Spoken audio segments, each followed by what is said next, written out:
All right. Good evening, everyone. Sorry that I am posting the final episode of the tournament so late. We're currently filming this on the morning of March 11th, so already the tournament bracket has been announced in the Division II basketball tournament for the selection show. But we'll get to that here in just a moment. Hold on. Can I go backwards? Hold on. Nope, I guess not. Hold on. Okay, let me go back. Sorry, I have a lot to cover, and I'm just like, it feels like I'm just on a short leash today with everything going on today. So let's take a look at the recap. If you remember from Friday, we had our semifinal matchups pretty much set for the PSAC and the MEC tournament. It's definitely crazy to believe that we're now heading into March Madness for Division II. It's already, I believe, and then next week it's Division I NCAA March Madness is next week. So definitely exciting to say the least. Just 1 second. There we go. All right, cool. So we'll get to the selection show in just a moment. Let's talk about the recap from. Let's start with the MEC first, Mountain East Conference. We'll get that one out of the way. So Friday, we had our quarterfinal matchups. Concord beat Davis and Elkins 82-74. West Liberty beating Glenville State 103-82. Charleston beating Notre Dame College 75-58, officially ending the Notre Dame College basketball program, as this was their last game because Notre Dame College, as you know, is shutting down at the end of the semester. So, the women's was really good too. I saw that I think the women's made the conference championship game as well. So, really cool to see that. But I think Gannon won that. So, but still. The women's are definitely going to be a lock. I hope that the men's made it as well. It's going to be close to see. West Virginia State, they beat Fairmont State on Friday to conclude the quarterfinals, 85-80. Saturday, Charleston beat West Virginia State 104-85. West Liberty beating Concord 77-71. Another really good game that I decided to watch. I watched the West Virginia State Fairmont State game. Another really good game. Came down to wire. Fairmont State was leading by as many, I think it was like 17 points. And then West Virginia State just completely took over that game. Then we get to our MEC championship game. West Liberty coming in looking to win its third consecutive PSAC conference MEC conference championship. In their fourth title in 5 years. However, Charleston had better plans. Going into the recap of this game between Charleston and West Liberty, Kyler DiAugustino was the number one scorer for West Liberty. He had 15 points in 23 minutes, shooting 6 of 12 from the floor, 2 rebounds and 1 block. West Liberty shot 44% from the floor, 27% from 3, and 80% from the free throw line. For Charleston, Dwayne Jones, who was picked as the MEC tournament MVP, played all 40 minutes, 9 of 18 from the floor, 7 rebounds, 2 assists, 23 points. Charleston shot 39.3% from the floor, only 14% from 3, and 82.1% from the free throw line. Charleston clinches its first Mountain East Conference championship since 2014. This was only their 5th appearance in the tournament in the championship game. They were 1-3. West Liberty was undefeated coming into these matchups. But that concludes the Mountain East Conference. Most likely, Charleston is a 2 seed at this point, I would assume. So that concludes the Mountain East Conference tournament in Wheeling, West Virginia. Moving on to the PSAC semifinals and our championship game from earlier today. Cal beat Lock Haven 81-78. I was really hoping Lock Haven would win this game because my buddy is a huge fan of Lock Haven. Graduated from Lock Haven, played baseball there. But the women's team, again, they made the PSAC conference championship game. For Cal, their top scorer was Jermaine Hall Jr. at 23 points, 12 rebounds, 1 assist, 1 block, 1 steal. Top scorer for Lock Haven was a tie between Dyson Hardward and Jalen Gorham. They shut down the PSAC East Athlete of the Year. Justice Schultz only had 14 points in 21 minutes with 1 rebound and 1 assist. KJ McClurg, the PSAC West Athlete of the Year, he shot 5 of 10 from the floor, 19 points, 5 rebounds, and 1 assist to send Cal to the PSAC Conference Championship game as a 2 seed in the West. And then, unfortunately, with the loss, thanks to IEP somehow only losing by 5 points, Gannon basically had an easy path to the PSAC Championship game, completely blowing Millersville out of the water. I mean, it was 98-64 was the final. Their top scorer for Millersville, Matt Dade, they shot 33%. Gannon shot 61% from the floor and 57% from 3. Their top scorer was, of course, the Canadian sensation Josh Amahafo, 11-16 from the floor, 30 points, 3 rebounds, 2 assists, 1 steal. Really good game from Gannon. No surprise that they ended up winning that game pretty easily. Then we get to the PSAC Conference Championship game. Gannon looking to win its first title in 9 years. Cal looking to win its first in 16. Who would win? Well, it sure heck wasn't Cal, I can tell you that. It was definitely the home team.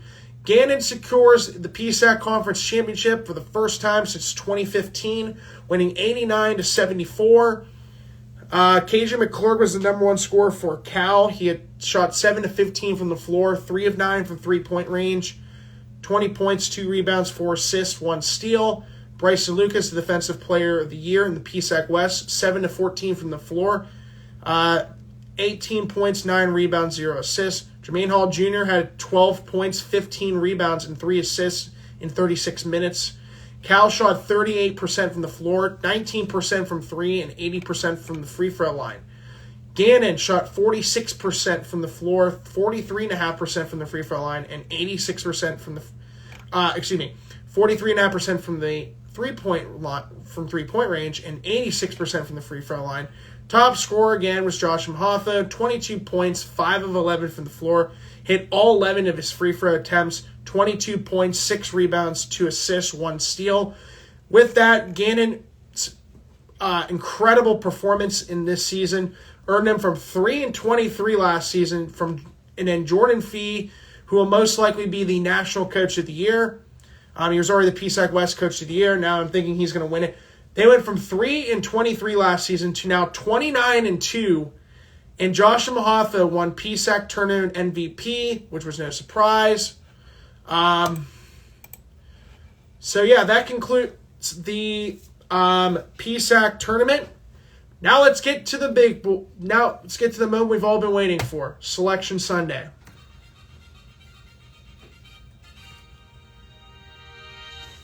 All right. So as you may know, this already was filmed at 11 o'clock, but we're going to go by what I read is what you hear from me. So here we go. Teams I think will miss. I'm going to say Lock IEP is obviously going to be my top pick for them to be out. I don't think they're going to make it, unfortunately. I would love to see them make it, but I just think there's too many good teams that are going to miss it. Fairmont State, I think, is out. That loss against West Virginia State hurt them. Gannon, if I'm not surprised, Gannon's probably going to be the 1 seed. I mean, we already knew that. All right, here we go. So, actually, no, we are not starting with the Atlantic first. So this is the West region. We got Cal State LA, 24-7. They are the hosts of the West region. So I'm kind of surprised. They usually start the Atlantic first. This is the first time that they started with a different region. All right, so we're just going to be breezing through. I'm just going to go through the teams. They take on Azusa Pacific, 14-16 as an 8 seed in the West region. They actually played IEP in the 2015 Final Four, and IEP beat them to get to the PSAC, to the national championship game before they would lose to Florida Southern, which they were unbelievable that year. The 4 seed California State Dom Hills, 22-7, taking on 21-9 Central Washington as the 5 seed. 2 seed in the West, Just waiting here patiently. So this show is only 18 minutes, so that's good. CSUSB 23-7 overall on the season. They take on Alaska Anchorage, who's 22-10 as a 7 seed. So that'll be interesting to see who gets out of the West region. I mean, there's only one region that I really care about. Maybe two of them. The 3 seed Montana State Billings, 20-9 on the season. And they take on the 6 seed Chico State. Yeah, I can't see them. Dang it. All right, that's fine. I got plenty of time. All right, South Central region, number 1 seed. No surprise there. West Texas A&M, 26-4 on the season. They're usually an annual contender in the tournament. Taking on the 8 seed. Let's see. 8 seed in the South Central. The Rams of Angelo State. Okay, interesting. 19-10. So that could be a really good matchup. Angelo State's usually pretty good. 4 seed Dallas Baptiste University, 24-5 on the season. They will take on the number 5 seed in the South Central region, the Colorado School of Mines. They ended up winning the national championship in college football this past season. Really dominant team. Colorado School of Mines, 24-8 on the season as the 5 seed. The 2 seed in the South Central, Fort Lewis, 28-3 overall, so the best record overall so far by the first 2 tournaments. Taking on Lubbock Christian University, 23-10. So we got some good matchups, man. 2-7. That could be a really good matchup between Fort Lewis and Lubbock Christian. The 3 seed is Colorado Mesa, who is 27-4. So there's 2 teams that have a better record than the number 1 overall seed in the South Central region. Taking on the 6 seed, 22-9 Eastern New Mexico. Pretty decent team.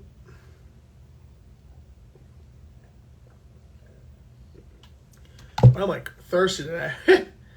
All right, let's see. Did we get the Atlantic? All right, Southeastern, this one's no-brainer. Number 1 seed, Nova Southeastern, the defending national champions. Oh, no, I'm sorry. Wrong region. North Georgia, 25-6, are the 1 seed in the Southeast. I thought they were Southeast. I think they're the South. Taking on the 8 seed, Wingate, 22-8. I think Wingate made... I don't remember if IP played Wingate. I don't think so.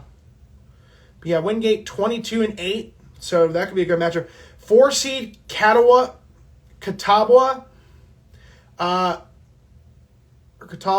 take on UNC Pembroke. That's going to be a good 4-5 matchup. Those 2 teams are big. I think those 2 teams are big rivals. If not, I think they've seen those 2 teams face each other. Big matchup. The 2 seed, the University of South Carolina Aiken, 23-6 on the season. They are the 2 seed in the Southeast, taking on Emmanuel, Georgia, 25-6. So look at that. We already got a team that matches the number 1 overall seed in the Southeast region. The 3 seed.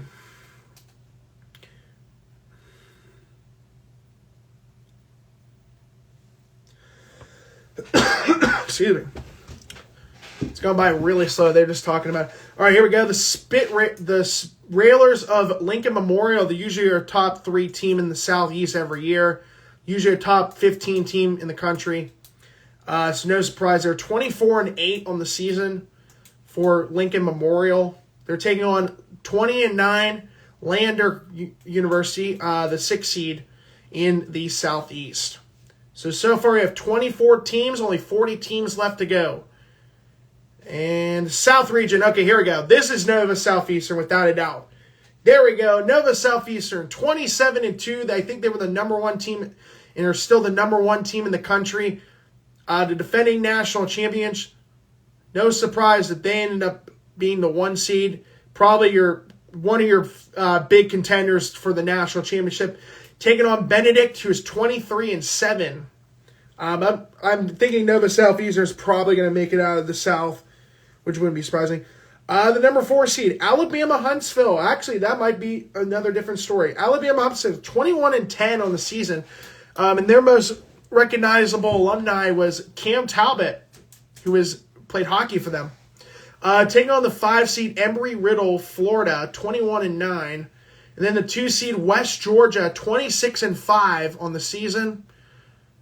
So, yeah, again, Nova Southeast, I think they're going to probably be a safe pick to make the Elite 8. I would be shocked if they don't make it there. The 7 seed, Lee, 21-8 on the season.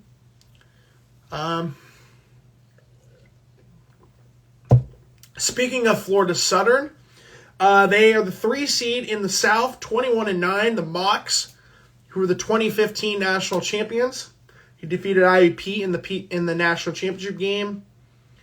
They take on the 6 seed Clark Atlanta, who's 25-5 on the season. So that could be a potential 3-6 upset right there. So we're already halfway there. We got 32 teams down, 32 more to go. Hopefully we get to the Atlantic region, because that's really the only region I care about. All right, so we went into commercial, no problem. All right, so we're at the halfway point. Nova Southeastern right now is one of my favorites to make the Elite 8. Wouldn't be surprised. I know there's another region that's like about an hour, couple hours away from us that IUP faced not that long ago. All right, let's see. All right, here we go. Midwest region. Yeah, I think this is the other one that I usually keep an eye on, but not as much as, of course, the Atlantic. The number 1 seed in the Midwest region is... All right, here we go. The University of Indianapolis, the Greyhounds, 22-8 on the season. Really surprising as a 1 seed that they have 8 losses. So that must mean the Midwest had a really big down year for their conference. They take on the 8 seed, William Jewell, who's 21-10. So that's actually kind of crazy. So could we potentially see a 1-8 upset? If there's any region that I think could be a 1-8 upset, this is my pick right here so far, the Midwest. The number 4 seed, Northern Michigan, which is known for having a wooden football dome as their stadium. No joke. That's not even a joke. Northern Michigan, 22-10, taking on Ferris State, 25-7. Originally were the 2-time defending national champions in college football until this season. But Ferris State, usually a pretty good team. I'm going to say they're on upset. I have Ferris State as potentially as upset alert. The 2 seed Kentucky Wesleyan, 21-8 on the season. I mean, I think Ferris State right now is like the best team in that bracket so far in terms of record-wise. But we could see a 1-8 upset in that. I feel confident there could be a 1-8 upset there. Taking on this Kentucky Wesleyan, 2 seed, 21-8, taking on 21-9 Upper Iowa, who is the 7 seed in the Midwest region. So yeah, Ferris State's like 4.5 hours away, I think. Here we go. Speaking of a team that's actually about 2 hours from where I am right now, the number 3 seed, Walsh University, 24-5, team based out of North Canton, Ohio. So about a 1 hour and 45-minute drive from Slippery Rock, Pennsylvania. And they take on the number 6 seed, Lake Superior State, 21-8. All right, East region, so 5 down, 3 to go. Number 1 seed in the East, St. Michael's, 22-8 on the season. So another 8-loss seed team in the bracket. So really surprising. They take on Southern Connecticut State, who is 22-10. So potentially another 1-8 upset, man. I don't know. Right now I have India on upset alert right now. Number 4 seed, Damon College, 24-8. Oh, they're a Buffalo school, I think. Damon University is a Buffalo school, if I'm not mistaken.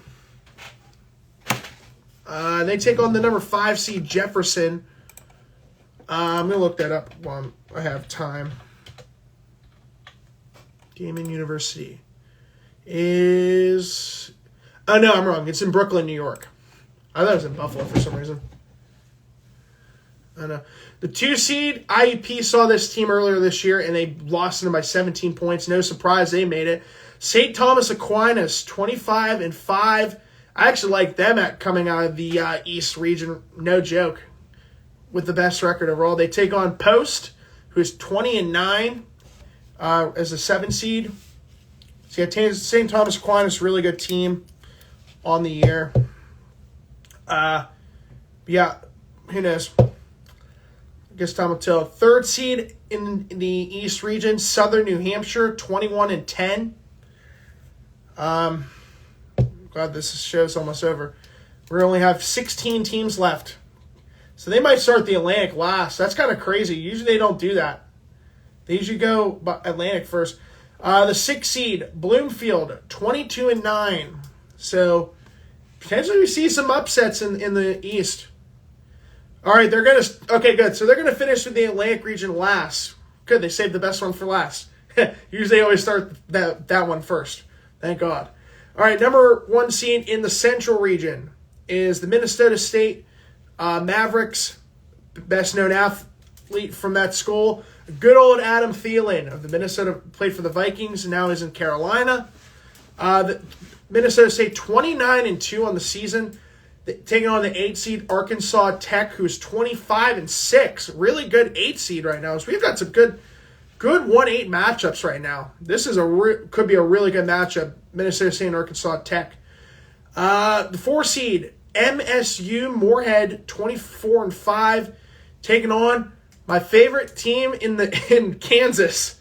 No, not the Jayhawks. And it sure as heck ain't Wichita State or Kansas State. It is Pittsburgh State, the Gorillas, baby.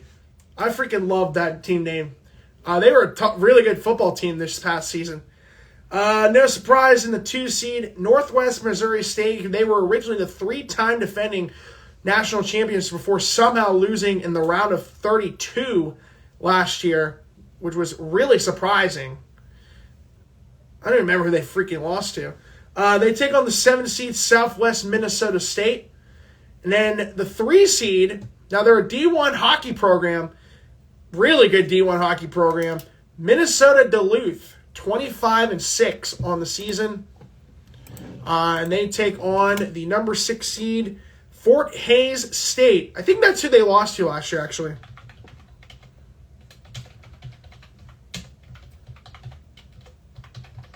Just looking through their roster of alumni.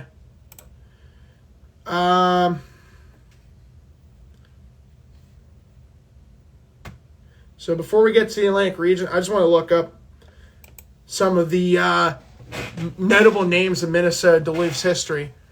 Justin Falk, Matt Niskanen, Brett Hall. They got a lot of good ones.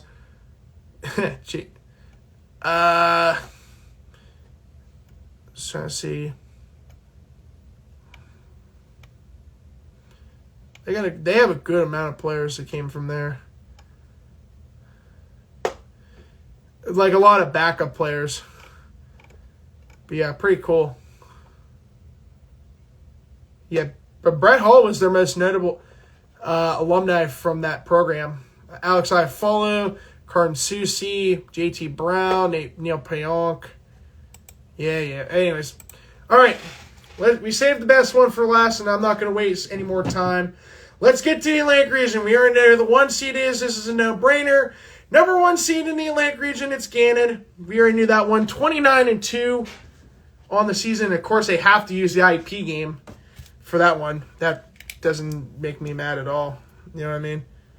My guess is they're going to probably face Lincoln, the CIAA champions. Yep, there you go. So the Lions ended a 72-year drought to win 76-year drought, their first basketball title since 1948. The 4 seed, West Liberty, losers of the Mountain East Conference Championship game earlier today, but they make it in. They take on the 5 seed in the Atlantic region. So far we're at 1 team from the PSAC, 1 team from the CIA, which most likely is the only one, and then 1 team from the MEC.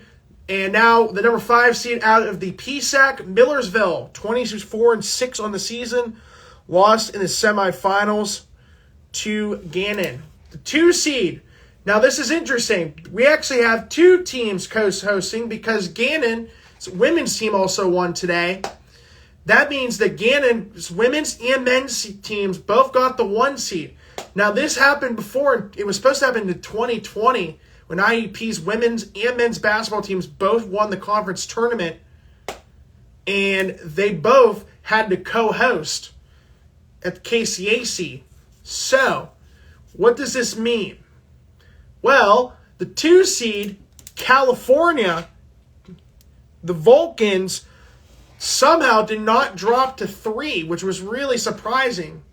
I thought Cal was going to be dropping to 3 because of that loss, but they didn't. So we have our 3rd team in the PSAC. That's Cal, 27-4 on the season, led by, of course, the PSAC Athlete of the Year in the West in KJ McClurg. They take on West Virginia State, so they did make it. West Virginia State, 20-9, which knows, could Lock Haven make it? Oh, man, it's going to be close. All right, the 3 seed, Charleston, West Virginia. That was a no-brainer. Winners of the Mountain East Conference, 27-4. Man, that's going to be tough. Only 1 spot remains, and it's either going to go to one of 2 teams, in my opinion. I hope it's going to be the team I'm thinking of, but it's either going to go down to Lock Haven or East Stroudsburg. And if I have any doubt, it's going to go to Lock Haven because I don't see Concord making it. It's either going to go down to Concord or Lock Haven and maybe East Stroudsburg. So we're going to see. So the 3rd team out of the MEC. So it's going to come down to this. Number 16, the last team to make the dance. It will be not Lock Haven, unfortunately. It is Concord. The Lions make the tournament at 22-7 as the final team out of the Mountain East Conference. So 4 teams out of the Mountain East Conference, 3 teams out of the PSAC, and only 1 out of the CIAA. Concord 22-7 overall. So teams that missed the tournament, Lock Haven. I was really surprised, man. I thought Lock Haven would have made it over West Virginia State. Lock Haven only lost by 3 points to Cal, and they had a really good season. But what I think kind of hurt them a little bit was earlier games in the season. So let's take a look at Lock Haven's schedule. Well, I am really surprised Lock Haven did not make it for the men's. That's really surprising. I thought they would have made it for sure. CIAA games kind of didn't help. Lost to Bowie State, lost to Fayetteville State. Yeah, they really didn't lose any crazy games this year. I mean, they lost 4 games in the PSAC. They lost to, who else did they lose to? 21-8, 18-4. So who did they lose to? Okay, they lost to Wilmington, Delaware, and Fayetteville State, Bowie State.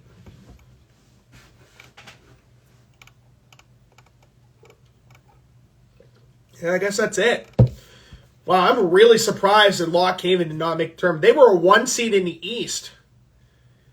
And Concord, I think, was a 6 seed.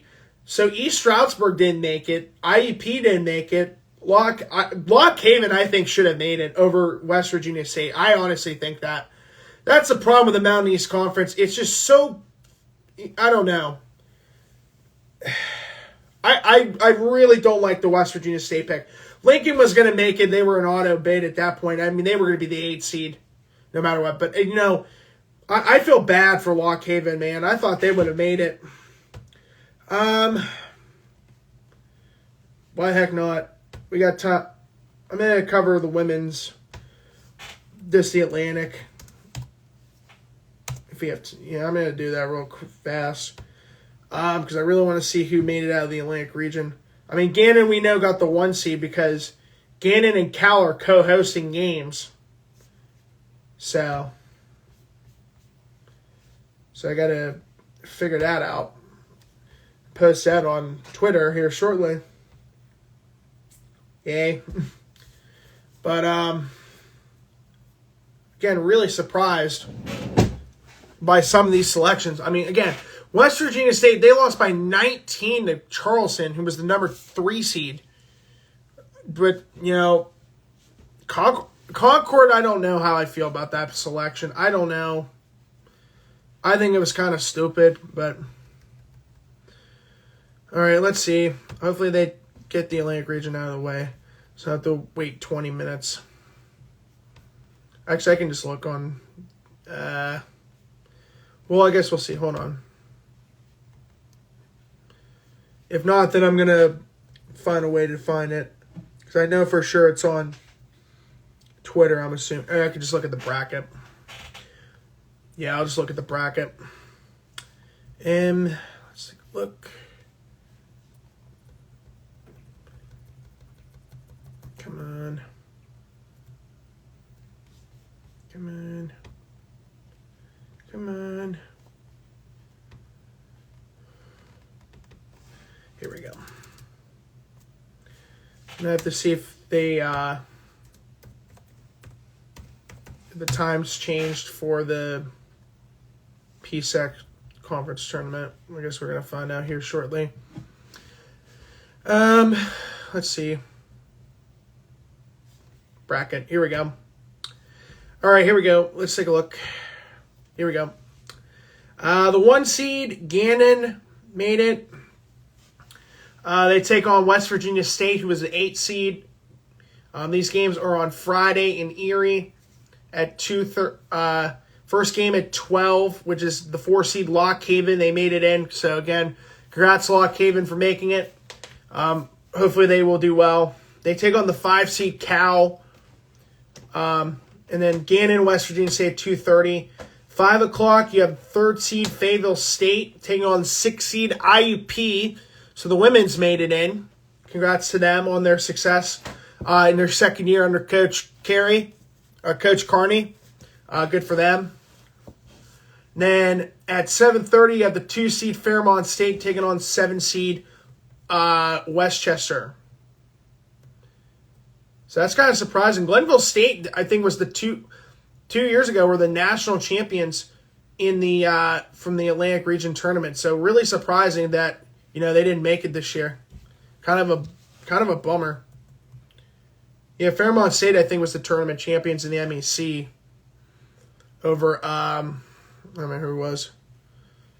Let's see, men's basketball. So let's take a look. D1. I want D2. There we go. D2. And bracket. I want the bracket. There we go. All right, so I'm going to take a look and see if this is correct. First game at... Okay, yeah, that's right, because of the co-hosting. So I'm going to have to update this later.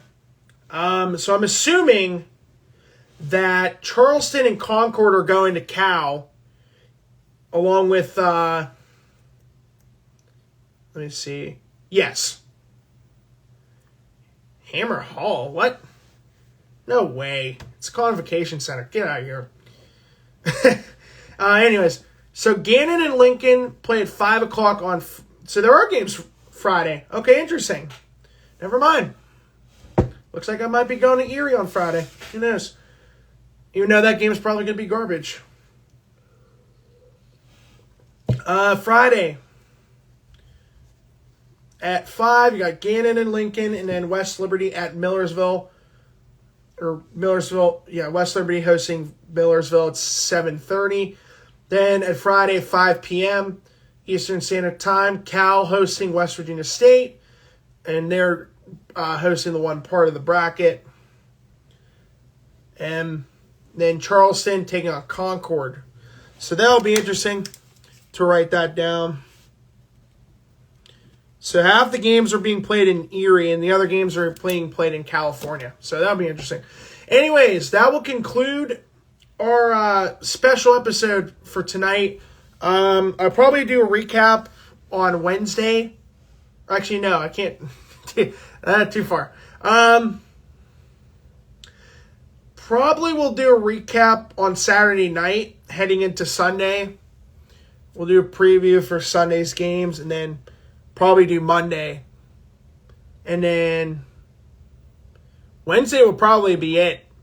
Wednesday will be most likely the final. Next Wednesday will be the final episode of the PCBC. So we're on 17 right now. We got Saturday, Monday, and what? Okay, so we're gonna have 20 episodes. If I did this right. Anyways, that'll conclude tonight's episode of the PCBC. But thank you all for joining, and I'll see you guys on Saturday. We'll see you guys on Saturday for the recap of the first 4 games of the Atlantic Region Tournament.